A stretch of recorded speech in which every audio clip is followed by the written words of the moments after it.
Friends, welcome to the channel learnophilic. दोस्तों, उम्मीद है आपका CGPT 2023 का एग्ज़ाम अच्छा गया होगा और आपके इस क्वेश्चन सॉल्यूशन प्रोवाइड करने के सीरीज़ में हम ये सॉल्यूशन लेकर आए हैं। इसमें हम आज की वीडियो में फिज़िक्स का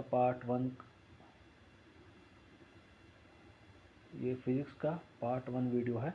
इसमें हम आज के पार्ट 1 वीडियो करने वाले हैं और अगले वीडियो में इसका फिज़िक्स का पार्ट 2 कंप्लीट करेंगे और इसी सीरीज़ में सारे फिज़िक्स, केमिस्ट्री, मैथ सारे वीडियोस कवर करने वाले हैं हम लोग। ठीक है, चलिए आगे बढ़ते हैं। आज क्वेश्चन, इस वीडियो का पहला question, the length of metal wire is L1 when tension in T is T1 and length is L2 when tension in it is T2. The natural length of wire is option A L1 plus L2, option B square root of L1 L2, option C L1 T2 plus L2 T1 upon T1 plus T2, option D L1 T2 minus L2 T1 upon T2 minus T1।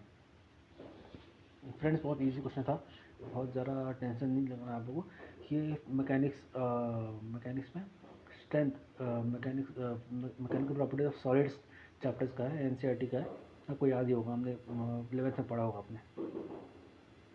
ठीक है, तो आइए start करते हैं इसको, solution को। क्या कह रहा है देखिए, आपको एक डायग्राम, आपको हम मान लेते हैं एक रॉड है। इस रॉड पर हम T टेंशन लगी हुई है, मान लेते हैं इनिशियल लेंथ L डैश है और इस पर जब अकॉर्डिंग टू दिस क्वेश्चन ये बोल रहा है जब T1 टेंशन लगा हुआ है तो रॉड की लेंथ L1 है और जब T2 टेंशन लग रहा है तो रॉड की लेंथ L2 है। ठीक है, तो बहुत सिंपल है, कुछ नहीं करना है इसमें, आपको बस ये निकालना है। टेंशन T1 इज अप्लाइड, इसकी लेंथ क्या हो जाएगी, L बराबर T1 plus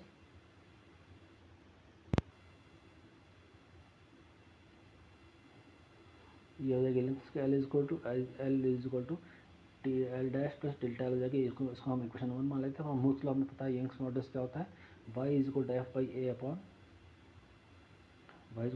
upon delta L by L. ये हमारा यंग्स मॉडल्स होता है, हमको पता है। स्ट्रेस बाय स्ट्रेन पढ़ा हमने, ऊपर ये स्ट्रेस है, ये स्ट्रेन है। ठीक है, तो इसमें क्या हम यहाँ से डेल्टा L निकालते हैं और इस डेल्टा L की वैल्यू यहाँ इक्वेशन 1 में पुट करते हैं, तो हमको क्या मिलेगा, L1 minus L dash is equal to delta L हो गया। ठीक है, इसको हम इनिशियली 41 टेंशन के लिए ले रहे हैं, 41 tension length value is L1 as per question हमारा, तो L1 minus L dash is equal to T1 L dash upon A Y हो जाएगा। Similarly L2 minus L dash is equal to T2 L dash upon A Y हो जाएगा when tension is T2। ठीक है,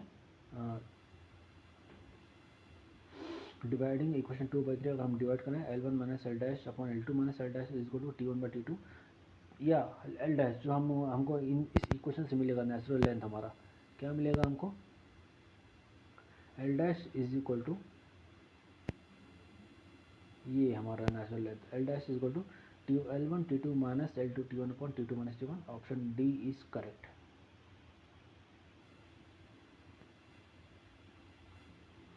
ये इस question में ये हमारा ऑप्शन डी करेक्ट है। ठीक है, चलिए आगे बढ़ते हैं नेक्स्ट क्वेश्चन के लिए। हमारा नेक्स्ट क्वेश्चन है, breaking stress of a wire depends upon. Breaking stress किस पर डिपेंड करता है, तो फ्रेंड्स बहुत सिंपल सी बात है। ब्रेकिंग स्ट्रेस, अगर आपको स्ट्रेस स्ट्रेन का कर्व याद हो, है ना, ये हमारा स्ट्रेस स्ट्रेन कर्व बनता है, हमारा ये स्ट्रेस स्ट्रेन कर्व बनता है।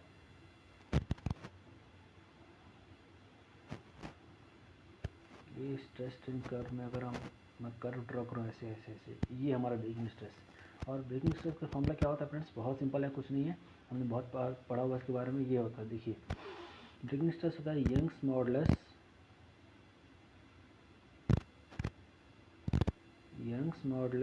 Into strain. और यंग्स मॉडुलस जो होती है मटेरियल की प्रॉपर्टी जो होती है फ्रेंड्स, तो ये डिपेंड करता है मटेरियल पर डिपेंड करता है। स्ट्रेन जो होते हैं डिफॉर्मेशन इन लेंथ है, not actual length, deformation in length है। तो ऑप्शन डी इसका है। ऑप्शन डी क्या है हमारा, मटेरियल ऑफ द वायर। ठीक है, इसका सही आंसर क्या है, मटेरियल ऑफ द वायर।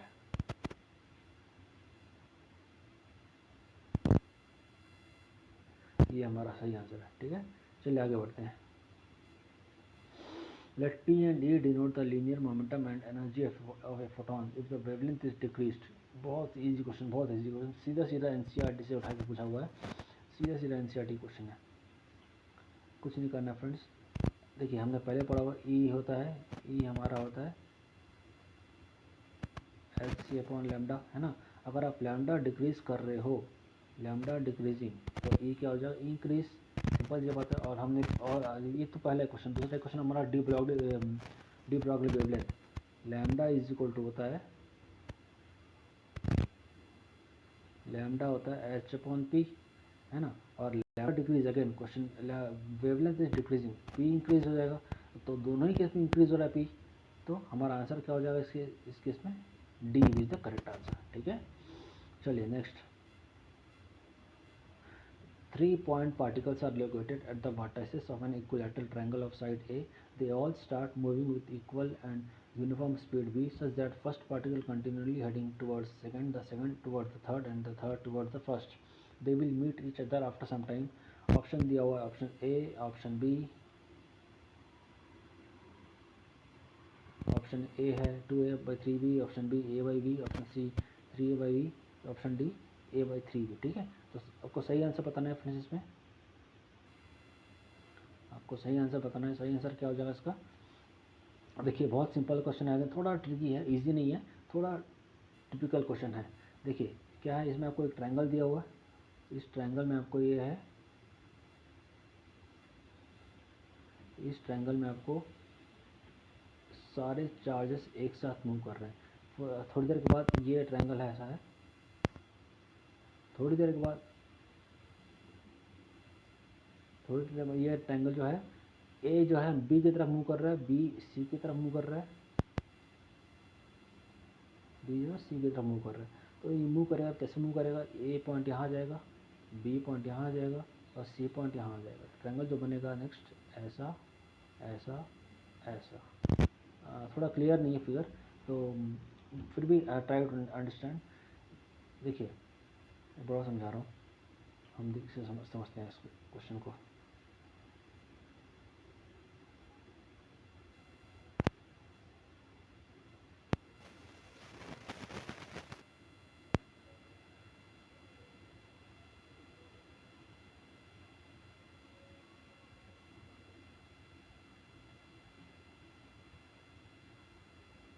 देखिए सिंपल सा क्वेश्चन है, कुछ नहीं है।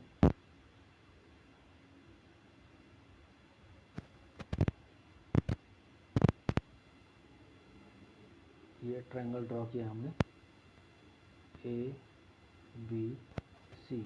अगर आपको समझ में आ रहा होगा, ए जो है बी की तरफ मूव कर रहा है, तो ए विल मूव टुवर्ड्स बी ऐसे, ठीक है। बी जो है बी सी की तरफ मूव कर रहा है, तो it will move towards like this C. और सी जो है ए की तरफ मूव कर रहा है, तो सी जो ए की तरफ मूव करेगा वो ऐसे मूव करेगा ना। ये पहला हो गया। सेकंड टाइम अगर बनेगा फिगर, थोड़ा अंदर आएगा, इस बार और अंदर आएगा, अंदर आके सी ऐसे आएगा, ऐसे मूव करेगा, फिर ऐसे मूव करेगा,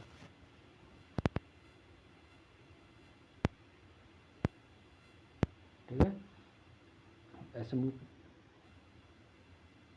तो इस तरह जब आप समझ रहे हैं, तो जब ये ट्रायंगल जो कर्व बनेगा अंदर से, या एक पॉइंट सी यहाँ पर सेंट्रॉइड पर मीट करेंगे सारे के सारे आके, एक कर्व ऐसा बनेगा, ये कर्व ऐसा बनेगा और ये कर्व ऐसा बनेगा, ठीक है। सेंटर पे सारे मीट करेंगे, तो तब हमें इसकी वैल्यू टाइम बताना है हमको कि किस टाइम पर ये तीनों मिलने वाले हैं। हमें पता है speed is equal to distance upon time, या time is equal to distance upon speed हो गया, ठीक है। बट हमें यहाँ ये देखना है, इस क्वेश्चन में, इस क्वेश्चन हमें ये देखना है कि कैसे ये मूव कर रहा है। अगर हम ध्यान देंगे, एंगल ए जो है, ये एंगल ये ए है, ये बी है, हमने ए को रेफरेंस मान लिया है। बी जो है एंगल ए के रेस्पेक्ट में 60 डिग्री एंगल बना रहा है ना। बी जो है एंगल ए के रेस्पेक्ट में 60 डिग्री एंगल बना रहा है। तो अगर हम इक्वेशन बनाएं, initially A is moving with speed V, B का स्पीड क्या हो जाएगा, वी कॉस 60 हो जाएगा, है ना। बी का स्पीड का वी कॉस 60 हो जाएगा ना। इक्वेशन अगर हम बनाए हम, तो T is equal to, so T is equal to D upon V plus V cos 60 हो जाएगा। कॉस 60 होता है √3/2, ठीक है। V plus V cos 60, sorry cos 60 तो 1/2 होता है, 1/2 प्लस वी 1/2 नीचे 2 हो जाएगा, तो यहाँ पर डी की जगह ए है, डिस्टेंस ए है, so the distance time is 2a/3b, ठीक है। तो आंसर इज हमें इतना टाइम में पहुँच जाएगा वो पार्टिकल सेंट्रॉइड पे, मीटिंग तीनों यहाँ इस पॉइंट पर मिलेंगे सेंट्रॉइड पे। t is equal to 2a/3b, तो correct answer is 2a/3। Actually यहाँ ऑप्शंस में 3 ठीक से दिया नहीं है, मिसिंग ऑप्शन है। अकॉर्डिंग टू हम जो सॉल्व किए वो 2a/3 भी होना चाहिए, ठीक है। चलिए नेक्स्ट क्वेश्चन देखते हैं। The equivalent resistance of the network shown in figure between points A and B, very easy. Again इतना सिंपल क्वेश्चन है। देखिए हमको इसमें दिया हुआ है ए पॉइंट बी पॉइंट पर हमको रेजिस्टेंस निकालना है। 10 और 3, दिस 10 और दिस 3 आर इन पैरेलल, तो 10 × 3/10 + 3, 10 × 3/10 + 3 पैरेलल वाले हमें पता ही है।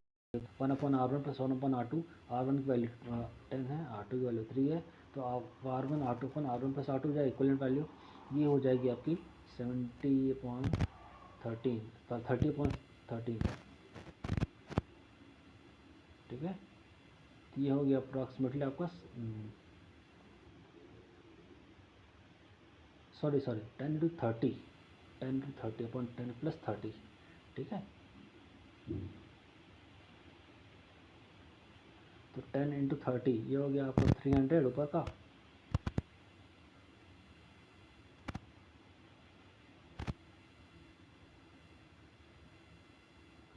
ऊपर 300 और नीचे 40, तो ये हो गया 7.5 और ये 7.5 इससे सीरीज में 7.5 + 2.5, ये हो गया answer. 10 ohm is the answer, correct answer, ठीक है। चलिए आगे बढ़ते हैं। Next question, in the arrangement shown figure, ये बहुत अच्छा क्वेश्चन है अगेन लॉज ऑफ मोशन का। देखिए आपको एक फिगर बना के दिखाते हैं। इसमें ये बॉक्स ग्राउंड पे रखा है ए बी, ठीक है। यहाँ पर दी हुई मी की वैल्यू 0.2 दी हुई है, यहाँ कोई फ्रिक्शन नहीं है ग्राउंड से, तो हमें force of friction on A find करना है। जब यहाँ पर फोर्स एफ लग रहा है तो फ्रिक्शन इस पर कहाँ लगेगा, यहाँ नीचे का कोई फ्रिक्शन नहीं है, फ्रिक्शन ऊपर लगेगा। ब्लॉक साथ में मूव करेगा तो फ्रिक्शन जो है पीछे लगेगा, तो ब्लॉक भी ए के साथ बी के साथ फ्रिक्शन के साथ पीछे मूव करेगा दोनों, ठीक है। तो फ्रिक्शन इस पर आगे लगेगा क्योंकि ए जो है इसके पीछे होने के चांसेस हैं ए बी के रिस्पेक्ट में। तो जब ए पीछे जाएगा तो उसका फ्रिक्शन अपोज करेगा इस डायरेक्शन में पीछे, in the direction of applied force. So हमें जो पता करना है इसमें ये है कि फ्रिक्शन फोर्स फाइंड करना है एफ एस, और हमें पता है एफ एस होता है म्यू एम जी। एम किसका, ए का मास का, बी का हम यूज़ नहीं करेंगे क्योंकि हमको ए और बी के बीच में फाइंड करना है, बी के नीचे फाइंड नहीं करना है हमको। तो F is equal mu M A G, और म्यू दिया हुआ है 0.2 मास ऑफ ए है 1 × 10, तो ये हो गया आपका 2 न्यूटन, ठीक है। Answer is 2 newton, this B is the correct answer. Next 7th question, a particle moves with constant velocity parallel to X axis, its angular momentum with respect to origin is. Angular momentum with respect to origin क्या होगा, देखिए simple सा question again, ये X axis पे ऐसे move कर रही है कोई पार्टिकल, सिंपल एक्स एक्सिस, उसके कांस्टेंट वेलोसिटी मतलब एक्स से पैरेलल मूव कर रही है, ठीक है। और हमें पता है एंगुलर मोमेंटम होता है L is equal to M V R, ठीक है। और वी और आर में अगर हम एंगल देखें, इसमें एंगल कितना दिखा रहा है हमको, वेलोसिटी और आर से मतलब है, ये वेक्टर क्वांटिटीज है, ये तो कांस्टेंट है, तो वी और आर में एंगल कितना है 0 डिग्री, तो वी और आर में 0 डिग्री, तो एल इज इक्वल टू क्या हो जाएगा 0। So what is the correct answer 0, ठीक है। तो बहुत सिंपल क्वेश्चन था, डायरेक्ट आपको कुछ सिर्फ सिंपल कॉन्सेप्ट लगाना था, angular momentum with respect to origin is 0।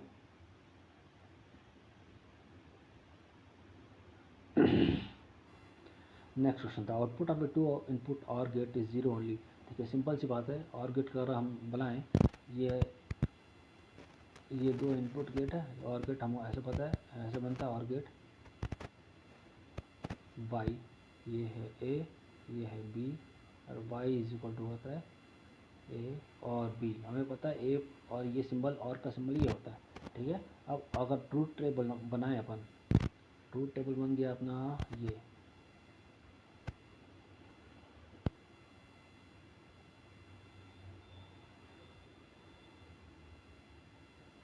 A B by, ठीक है, 0 0 0 0 1 0 1 0 सॉरी 0 1 1 0 और 1 1 होता है, 1 और 0 1 होता है, 1 1 1 सभी केस में 1 आ रहा है, सिर्फ एक में ही 0 आ रहा है, जब A and B both are 0, A भी 0 है बी भी 0 है, इस केस में ही 0 आ रहा है, अदरवाइज और कहीं 0 नहीं आ रहा। तो आंसर कौन सा होना चाहिए?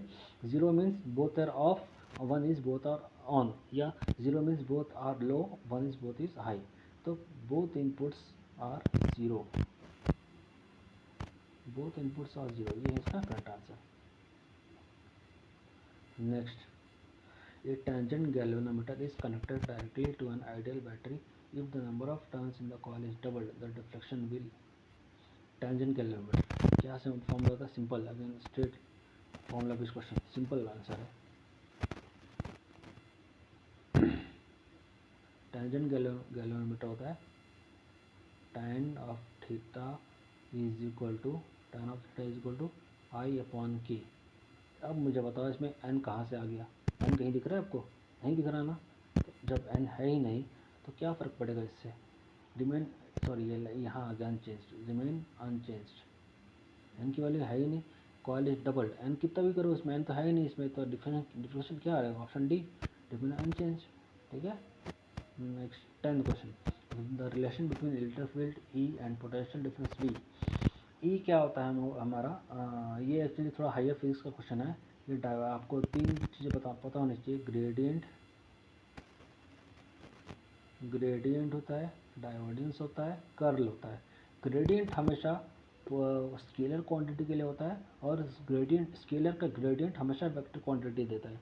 डाइवर्जेंस हमेशा वेक्टर क्वांटिटी के लिए होता है, और divergence of vector scalar quantity मिलता है। और कर्ल हमेशा वेक्टर के लिए होता है, और मिलता भी आउटपुट भी हमें वेक्टर ही मिलता है। तो अकॉर्डिंग टू दिस हमें पता है potential difference is a vector quantity, ठीक है, potential difference is a vector quantity. हमारा पोटेंशियल वेक्टर है, और वेक्टर है मतलब क्या लगेगा? ग्रेडियंट लगेगा, और वेक्टर का ग्रेडियंट हमेशा स्केलर होता है। और हमें पता है electric field is a vector quantity, sorry potential difference is a scalar quantity, potential difference is a scalar quantity, और पोटेंशियल डिफरेंस का ग्रेडियंट वेक्टर क्वांटिटी ई मिलता है। तो आपको इसमें क्या दिख रहा है? ग्रेडियंट कौन सा होना चाहिए? यस, डी है ग्रेडियंट, ठीक है। तो ये is the correct answer, D is the correct answer. 1 mole of monoatomic gas and 1 mole of diatomic gas are mixed. The mixture is suddenly compressed to 1/8 of its original volume. Its temperature increases by a factor of, very simple, again थोड़ा complicated है बन जाएगा। देखिए आपको सबसे पहले क्या करना है, आपको इस आप सेकंड लाइन पढ़िए, सेकंड लाइन पढ़ेंगे समझ में आएगा आपको क्या है। 1/8 of its original volume, volume और टेम्परेचर, सिंपल सा कॉन्सेप्ट लगाना है फ्रेंड्स आपको, कुछ नहीं, T V gamma -1 is constant. आपको ये फॉर्मूला यूज़ करना था एग्जाम में, ठीक है। अगर आप ये यूज़ करते हैं तो आपको क्वेश्चन बन जाता है, पर उसके लिए आपको गामा निकालना पड़ता है। गामा के लिए क्या करना पड़ता है? Gamma is equal to gamma of mixture, gamma of mixture होता है, गामा ऑफ मिक्सचर होता है n1 gamma 1 gamma 2 -1, n1 gamma 1 bracket gamma 2 -1 plus n2 gamma 2 gamma 1 -1 whole divided by n1 gamma 2 -1 plus n2 gamma 1 -1, ठीक है। और gamma 1 gamma 2 क्या values है? हमारी हीट कैपेसिटीज़ की वैल्यूज़ है। गामा 1 फॉर मोनोटॉमिक दिया हुआ क्वेश्चन में, एक मोनोटॉमिक गैस है, एक diatomic gas. Gamma 1 for monoatomic होता है 5/3, ये आपको याद होना चाहिए। गामा 2 फॉर डायटॉमिक होता है 7/5, ठीक है, या 1.4 कह लो, 1.4 कह लो, इसे 1.3 कह लो। अगर आप वैल्यूज पुट करके सॉल्व करेंगे तो आपको वैल्यू आंसर कुछ मिलेगा। गामा इज इक्वल वैल्यू मिलेगा आपको, गामा की वैल्यू मिलेगी आपको 1.3 मिलेगी, 1.3 1.4 मिलती है, 1.4 मिलती है। इस 1.4 को आप वापस उस इक्वेशन में पुट करेंगे टी वी गामा -1 इक्वेशन में, तो आपको क्या मिलेगा friends? T V gamma -1 is equal to constant. तो आपको फाइनली जो सॉल्व करना है आपको इसमें T2/T1 is equal to V1/V2 whole का पावर गामा माइनस 1, ठीक है। इसको आपको V1 V2 आपको दिया हुआ, V1 is original volume V1, V2 is V1/8, तो इसको आपको क्या करना है 8 टाइम्स गामा माइनस 1, उसका वैल्यू आ जाएगा 2.39, 2.39 वैल्यू आएगी इसकी, ठीक है। 2.39 वैल्यू आएगी T2/T1 की वैल्यू, तो आपको वहाँ से आपको जी की वैल्यू मिल जाएगी। चलिए नेक्स्ट क्वेश्चन।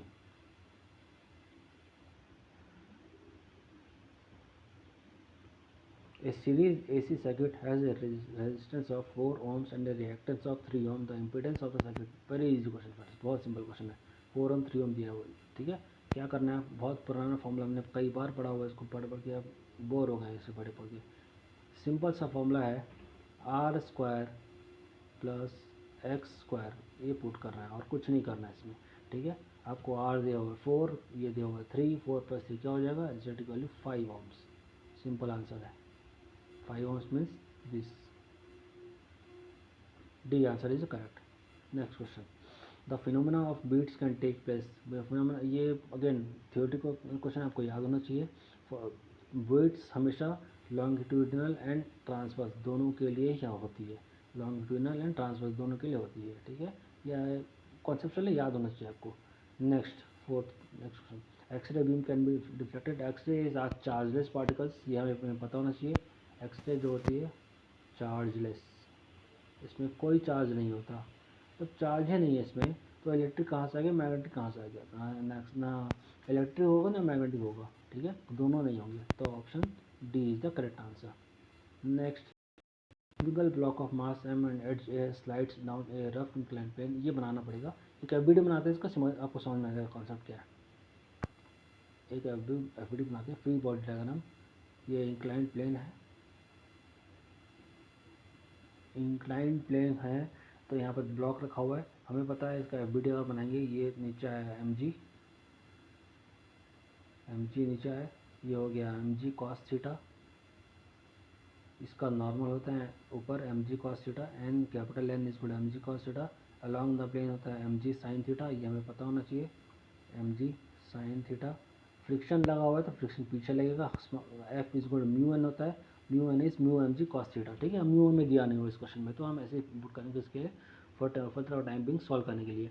तो हम ये थीटा एंगल है, वैसे ज़रूरत नहीं तो थीटा निकालेंगे, थीटा इज हमें वहाँ पता है tan इनवर्स म्यू होता है, वहाँ से हम अगर म्यू दिया होता है तो हम थीटा निकाल सकते हैं। तो हमें इसमें सॉल्व क्या करना है, देखिए नॉर्मल टू द क्वेश्चन क्या पूछा है, the torque of the normal force on the block about its centre has magnitude. देखिए यहाँ पर नॉर्मल शिफ्ट होने के वाले, ये एक कंडीशन ऑफ टॉपलिंग, देखिए ये आपको ध्यान रखने वाली बात है। ये क्वेश्चन कौन सा है, कंडीशन ऑफ टॉपलिंग, टॉपल होना मतलब ये ब्लॉक जो है, ये ब्लॉक जो है यहाँ से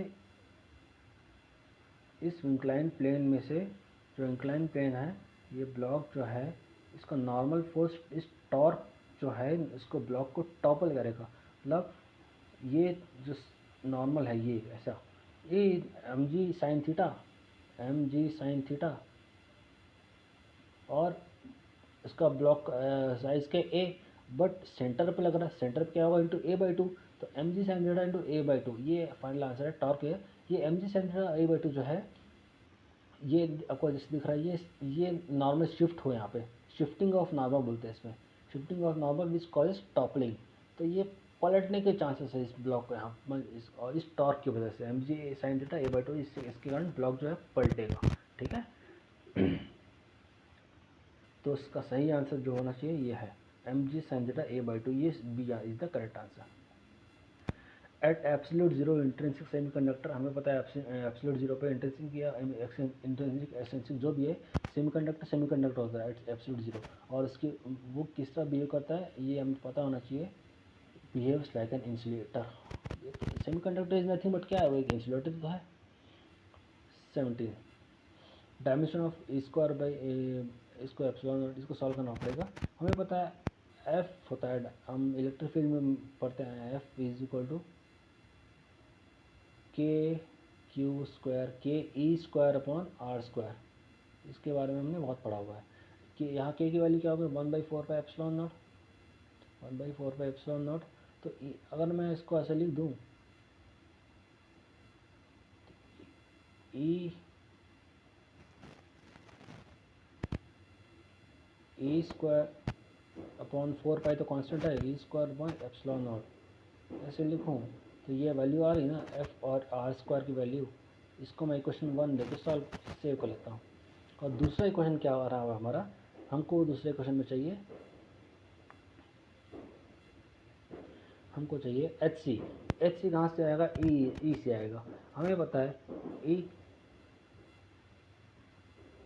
ई होता है एच सी बाई लैम्डा, या एच सी को निकालो तो ई इंटू लैम्डा होगा। ठीक है, अब हमको क्या करना है, एफ आर स्क्वायर अपॉन ये करना है, F R square upon E into lambda. इसका डायमेंशन वैल्यूज निकालना है। एफ आर स्क्वायर क्या हो गया, M L T minus two, F का तो M L T minus two होता है, M L T minus two into L square.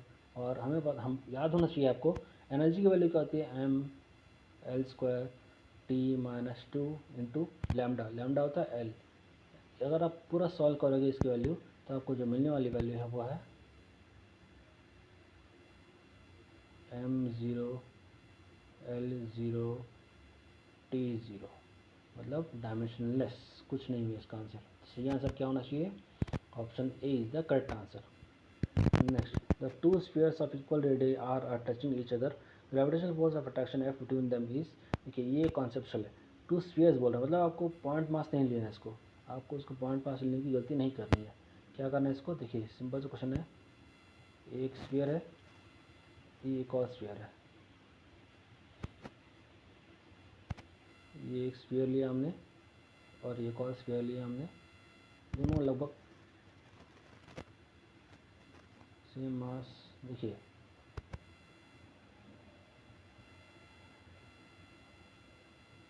मान लीजिए लगभग सेम मास के दो स्फीयर्स, ठीक है, और दोनों के बीच का डिस्टेंस क्या लिया हमने, ये आर डिस्टेंस दोनों के बीच का, ठीक है, दोनों के बीच का डिस्टेंस जो है वो आर है। अब क्या करना है हमको, देखिए हम सीधे सीधे हम न्यूटन्स लॉ ऑफ ग्रेविटेशन की बात करें तो एफ हमारा F is multiple to R square, और किसके लिए, पॉइंट मास के लिए, not for long huge masses, ठीक है, बिग मासेस के लिए, स्फेरिकल सरफेस के लिए नहीं है। यहाँ हम नया कॉन्सेप्ट इंट्रोड्यूस कर रहे हैं और वो कॉन्सेप्ट है डेंसिटी। अब हम डेंसिटी की बात करें, हमने क्या पढ़ा था न्यूटन्स लॉ ऑफ ग्रेविटेशन में, हमने ये पढ़ा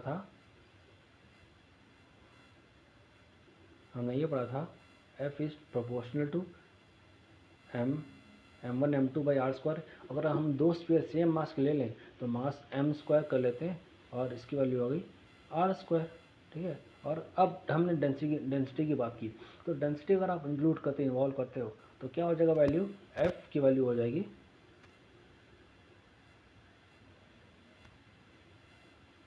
डेंसिटी की हम बात करते हैं, f हमारा हो जाएगा, हमें पता है डेंसिटी होता है मास बाई वॉल्यूम, तो मास क्या हो जाएगा, volume into density, density rho, और volume 4/3 pi R cube, rho into 4/3 pi R cube, और ये मास स्क्वायर है तो इसका स्क्वायर हो जाएगा। तो ये हो गया ऊपर एफ,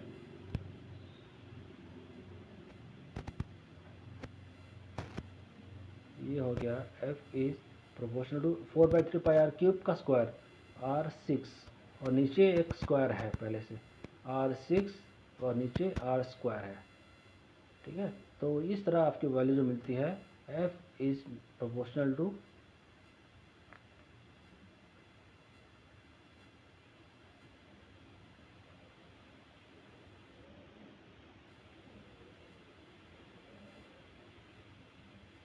तो आपको जो मिल रहा है F is proportional to R का पावर 4, इसको ध्यान रखना है फ्रेंड्स, ठीक है। तो हमारा आंसर क्या हो जाएगा, सही आंसर जो होगा option C is the correct answer, option C is the correct answer. A normal eye is not able to see objects closer than 25 centimeter because the eye is not able to decrease the focal length beyond a limit, ठीक है, ये याद रखना है हमको। ये memory वाले question समझ लें, इस टाइप के क्वेश्चन जो है ये हमको याद रखने वाले। The eye is not able to decrease the focal length beyond the limit, ठीक है। Next, a uniform ring of radius r and mass per unit length lambda is spun about its axis with uniform angular velocity omega. The increase in tension, tension ये हमने इसके पहले भी पढ़ा हुआ है इन कॉन्सेप्ट्स को 11th में. टेंशन इन रिंग, क्या करना है हमको, कुछ नहीं,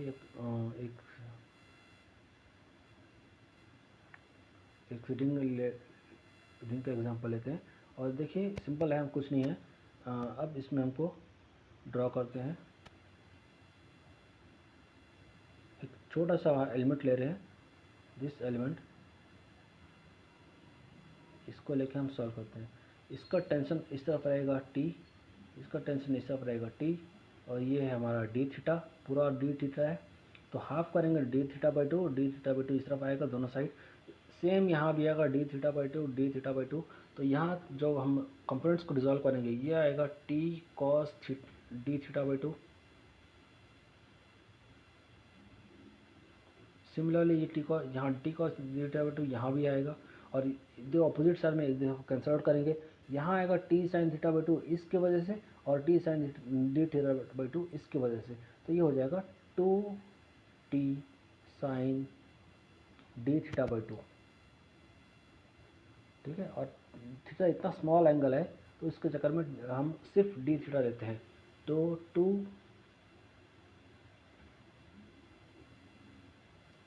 T D theta by two, और इसको किससे इक्वेट करना है, centripetal acceleration M R square omega. ठीक है, एम आर स्क्वायर से इक्वेट करेंगे. एम सेंट्रीब्यूटल एक्सेलरेशन का एम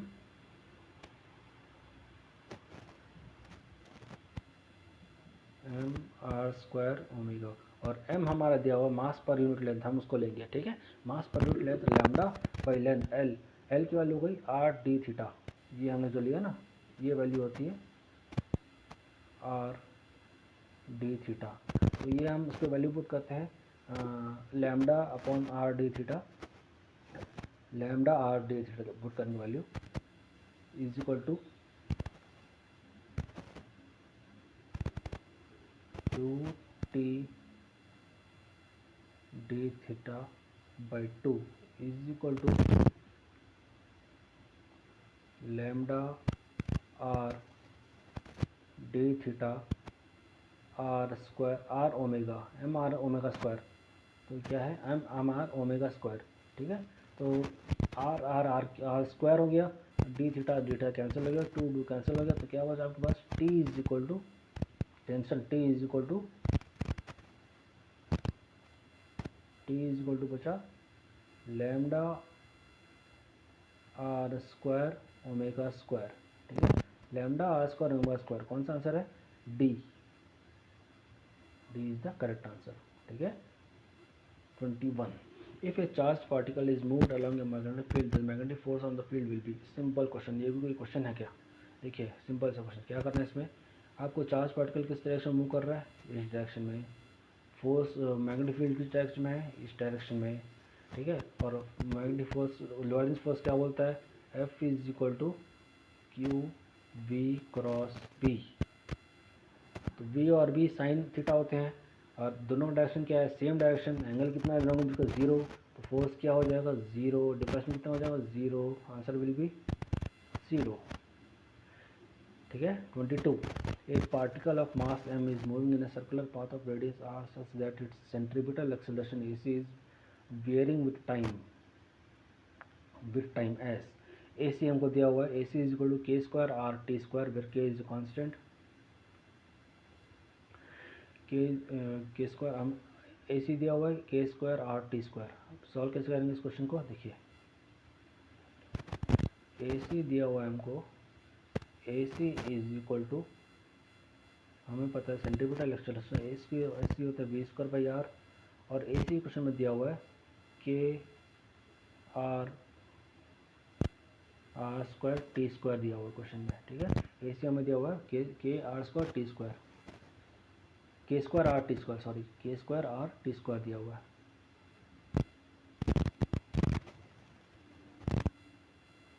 के स्क्वायर आर टी स्क्वायर दिया हुआ है. इज इक्वल टू हम क्या लिखेंगे, V square by R. V square by R, V square क्या हो जाएगा, K square R square T square. B square हो गया हमारा K square R square T square, ठीक है।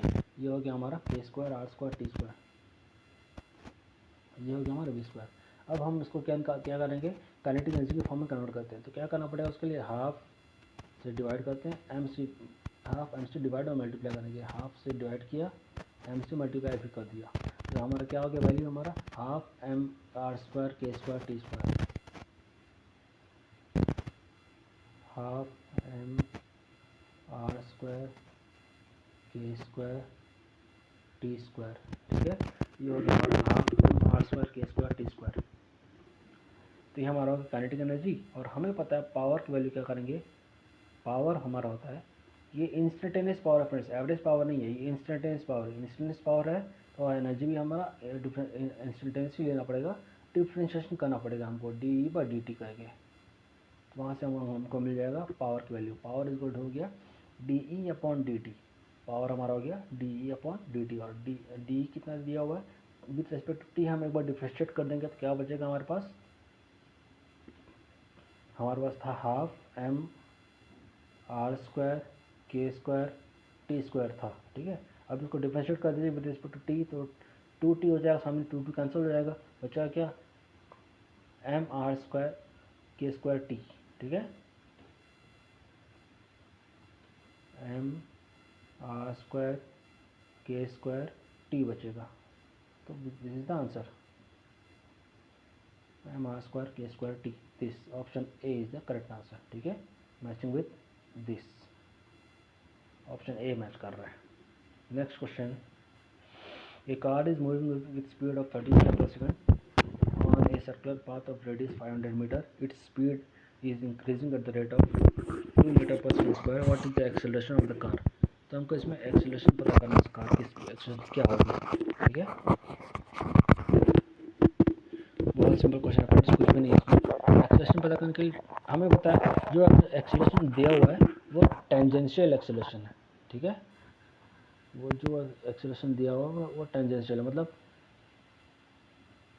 ये अलॉन्ग दिस डायरेक्शन, ये टेंजेंशियल दिया हुआ, बट हमें पता है टोटल एक्सेलरेशन होता है A is equal to A R plus A T, ठीक है। अब ए आर कैसे निकालेंगे, अगेन हमने अभी सॉल्व किया थोड़ी देर पहले। ए आर होता है हमारा V square by R, radial acceleration. Radial acceleration मतलब सेंट्रीपिटल एक्सेलरेशन या रेडियल एक्सेलरेशन दोनों सेम ही है। तो ए आर हमारा हो गया वी स्क्वायर बाई आर, और एक वी की वैल्यू दी हुई है, आर की वैल्यू दी हुई है। वी की वैल्यू कितनी दी है हमारे पास 30 मीटर पर सेकंड, आर की वैल्यू दी हुई है हमारे पास 500 मीटर। तो पहले यहाँ से ए निकाल लेते हैं, ए आर की वैल्यू 30 स्क्वायर अपॉन 500, ये आ गया हमारा 9/5, 9/5, ये हमारा आ गया ए आर। और ए टी हमारा दिया हुआ है हमारे पास क्वेश्चन में, कितना दिया हुआ है ए टी कितना दिया हुआ है 2 मीटर पर सेकंड स्क्वायर। तो अब मैग्नीट्यूड निकाल लेते हैं, magnitude A is equal to square root of A R square plus A T का स्क्वायर, ठीक है, A R square plus A T का स्क्वायर। तो हमारे पास 9/5 का स्क्वायर प्लस 2 का स्क्वायर हो गया,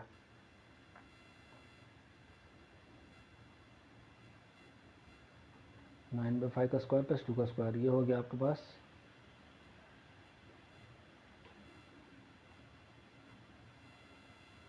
मतलब 81 प्लस 25 प्लस 4 यानी 100, 181 पॉइंट स्क्वायर रूट ऑफ 181.25 या square root of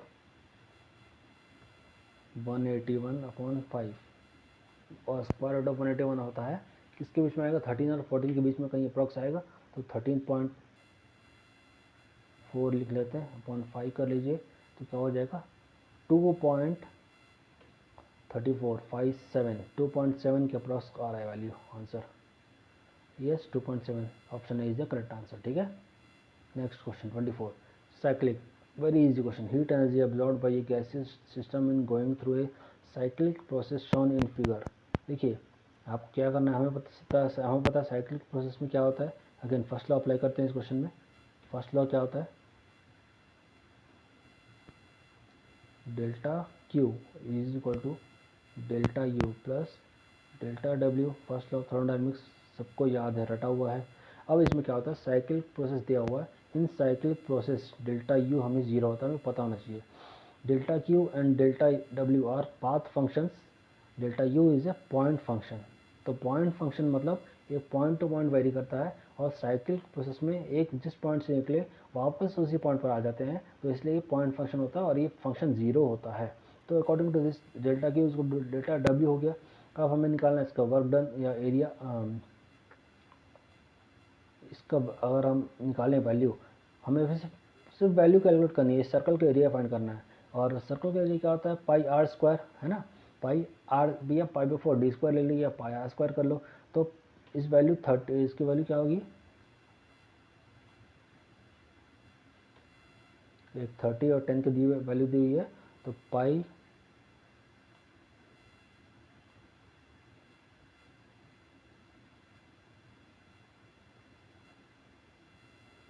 pi are square, तो 30 स्क्वायर माइनस 10 स्क्वायर कर लीजिए। 30 सॉरी, ये तो 30 तो डाया हो गया। तो पाई 30 स्क्वायर माइनस 10 स्क्वायर कर लीजिए, तो आंसर जो वैल्यू मिलेगी आपको वो मिलेगा आपको 10 पाई। ठीक है, 10 स्क्वायर पाई, तो 10 स्क्वायर पाई मिलेगी आंसर। तो एंड 10 स्क्वायर पाई जो है उसके अकॉर्डिंग 10 स्क्वायर पाई कौन सा, yes 24 is the correct answer. ठीक है, चलिए अगला क्वेश्चन, लास्ट क्वेश्चन इस वीडियो का। और the magnetic susceptibility is negative for, हमें पता होनी चाहिए मैग्नेटिक ससेप्टिबिलिटी क्या होती है फ्रेंड्स। मैग्नेटिक ससेप्टिबिलिटी होती है, अगर हम कर्व ड्रॉ करें मैग्नेटिक ससेप्टिबिलिटी, इसको हम डिनोट करते हैं काई से, काई एम से। ये होता है कैपिटल एम अपॉन एच, यह होता है मैग्नेटाइजेशन, यह है मैग्नेटिक फील्ड। ठीक है, इसका रेशो, ये कर्व हम जब ड्रॉ करते हैं तो हमें कर्व क्या मिलता है, this is the curve, sorry this is the curve,